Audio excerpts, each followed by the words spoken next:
রাত পোহালে লোকসভা ভোটের গণনা শুরু হবে। তার আগে তৃণমূলের জেলা সভাপতি ও প্রার্থীদের সঙ্গে ভার্চুয়াল বৈঠক করেন তৃণমূলের second in command Abhishek Bandyopadhyay.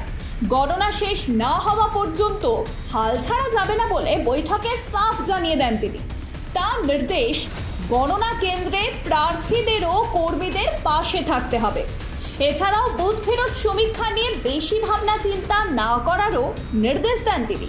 বৈঠকে অভিষেক জানান, গণনা কেন্দ্রে কাউন্টিং এজেন্টদের পাশে থাকতে হবে প্রার্থীদের। এজেন্টদের মনোবল বাড়াতে হবে।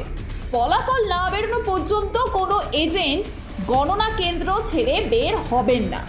এমনকি বুথ ফেরত সমীক্ষা নিয়ে তার দাবি, তা নিয়ে ভাবনা চিন্তার কোনো প্রয়োজন নেই। অতীতেও এমন একাধিক বুথ ফেরত সমীক্ষা হয়েছে যার সঙ্গে বাস্তব মেলেনি। তার বিশ্বাস, যে যাই বলুক না কেন, তৃণমূল ভালো ফল করবে।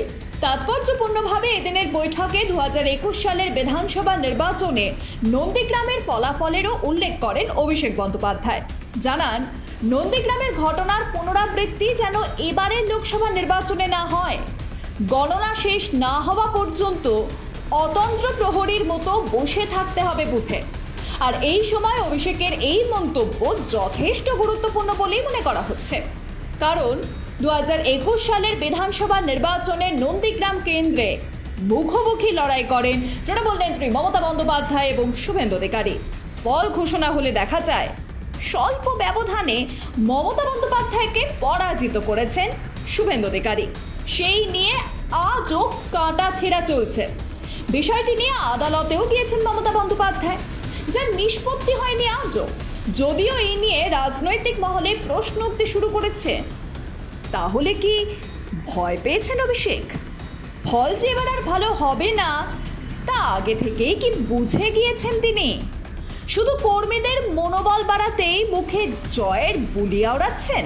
এদিন গণনা কেন্দ্রগুলিতে ত্রিস্তরীয় নিরাপত্তার বন্দোবস্ত রাখছে নির্বাচন কমিশন।